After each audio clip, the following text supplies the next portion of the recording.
Hi, I'm Nikki from Savvy Gardening, and today I want to talk about planting pole beans. Not only are they a reliable crop, but the vining plants are serious space savers and produce a far larger harvest than bush beans when given the same square footage. In this video, you'll learn when and how to plant pole beans, the best site for the vines, and how to care for the plants.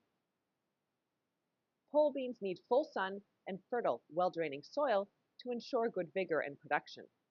Remove any weeds and work in an inch of compost or aged manure before planting. You also need to set up the supports, ideally at or before planting time. Most pole beans grow between 6 and 9 feet tall, and when the vines are loaded with pods, they will be quite heavy. You can DIY or buy structures with popular pole bean supports, including trellises, teepees, and tunnels. Direct seed pole beans in late spring after the risk of frost has passed and the soil is at least 60 degrees Fahrenheit or 15 degrees Celsius. I also plant a second crop a month later for the longest possible harvest. Sow pole bean seeds 1 inch to 1.5 inches deep and 3 inches apart at the base of a trellis or tunnel. If the plants will be climbing poles, like those of a bamboo teepee, sow 4 to 6 seeds around the base of each post. Add a label to the bed to keep track of your pole bean varieties, and once the seeds have been planted, water the bed deeply, and continue to maintain a lightly damp soil until the seeds have sprouted and the plants are growing well. Watering consistently is especially important when the plants are flowering and producing pods.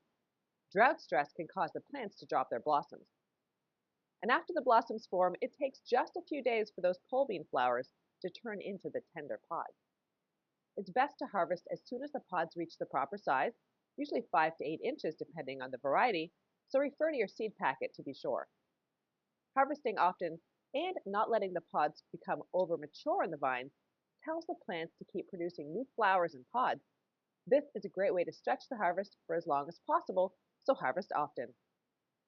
My go-to varieties include Vortex, Amorite, French Gold, Seychelles, Monte Gusto, Purple Potted Pole, and Rattlesnake. For more information on growing pole beans, head to savvygardening.com. Happy growing!